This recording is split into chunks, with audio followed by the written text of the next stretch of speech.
Ava Reynolds was about to present the biggest campaign of her career.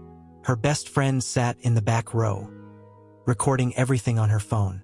What Ava didn't know was that the recording was already being sent to her boss, edited, manipulated, weaponized, by the one person she trusted most. By Monday morning, Ava was fired. Her reputation was shredded. Her name in headlines for all the wrong reasons. And her best friend? She got Ava's job. But this isn't a story about staying broken. This is about how a young marketing executive who lost everything found justice most unexpectedly.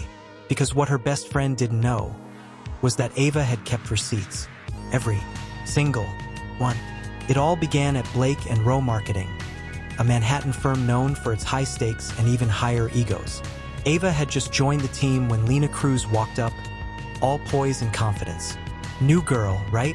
You're sitting in my spot. But don't move. You look like you might pass out if you stand." Ava laughed, and just like that, they became inseparable. Lena was everything Ava wasn't. Bold, magnetic, effortlessly social. She had connections, confidence, and the kind of charm that could fill any room. Ava, on the other hand, was the quiet force behind the brilliance. The one who stayed late perfecting every slide, rewriting every proposal, and fixing the details no one else saw. To everyone else, they were a dream team. To Ava, Lena was family. Lena once said, "If I rise, you rise too." And Ava believed her, until the day she realized Lena meant something else entirely.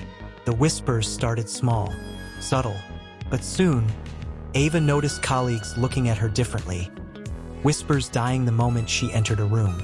She brushed it off and focused on what mattered. The biggest campaign of her career, Garnett & Company. A win here meant a promotion, prestige, and security. She worked nights, weekends, poured everything into that project. But on presentation day, something felt off. She stood in the boardroom, slides ready, heart pounding. Then Lena walked in, confident, smiling, holding Ava's notes. "Good morning, everyone," Lena said. "I'll be presenting our campaign for Garnett & Company." Ava froze. Her name was gone from the slides, her notes rewritten, her work stolen. And as Lena spoke, the room erupted with praise. "Brilliant job, Lena," the CEO said. "Exactly the creative edge we need." Applause, cameras, compliments. Lena smiled, basking in the glow of Ava's stolen spotlight. That night, Ava texted her, "Hey, can we talk?" Lena replied instantly, "Not tonight. Dinner with the execs. We'll celebrate soon. Promise, red heart." Celebrate.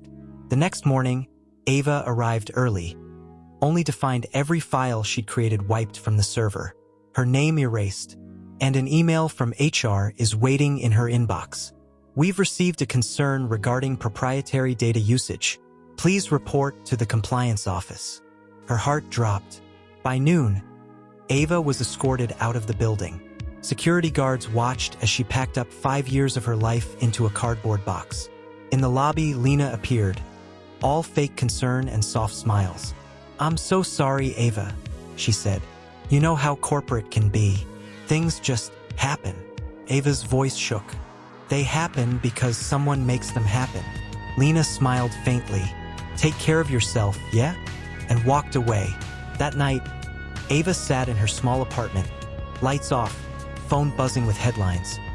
Blake & Roland's Garnett & Company. Contract. Led by rising star Lena Cruz. It wasn't just betrayal, it was erasure. But Ava wasn't going to stay down.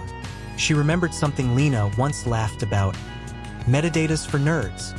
Guess who was about to become a nerd? Ava spent nights tracing file versions, timestamps, and email chains. Every edit Lena made, every deleted draft, every message. Slowly, Ava built her case piece by piece.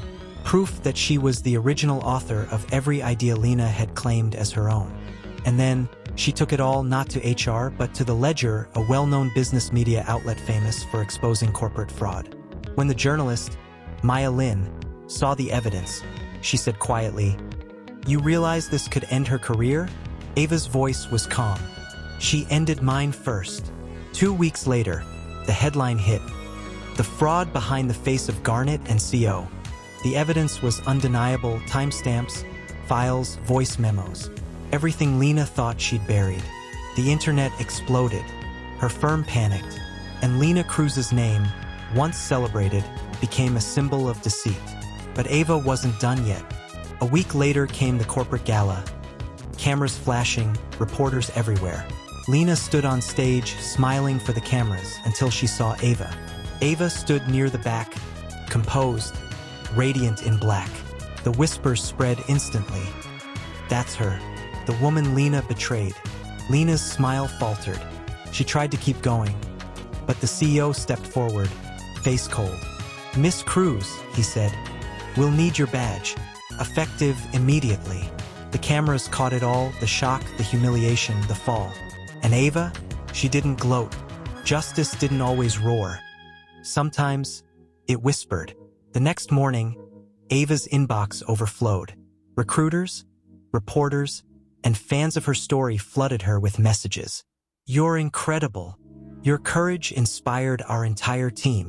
We want you to speak at our leadership summit." But one email stood out.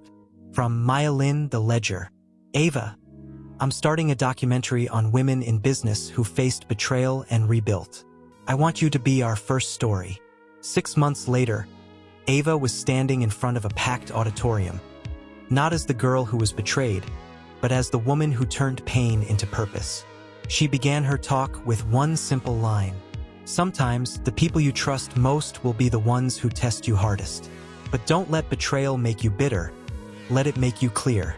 Because Ava had learned that justice doesn't always mean revenge. Sometimes it means evolution. Lena disappeared from the spotlight, her career gone, her name now a cautionary tale. Ava forgave her, but she never forgot. And as she stood one evening on the Brooklyn Bridge, watching the skyline shimmer against the water, she whispered, "This city didn't break me. It taught me how to stand taller." Because sometimes justice doesn't come in courtrooms. It comes in quiet moments, when truth finally speaks louder than lies. If this story moved you, don't forget to like, share, and subscribe. Because on this channel, we tell stories that remind you. Grace always finds its way back.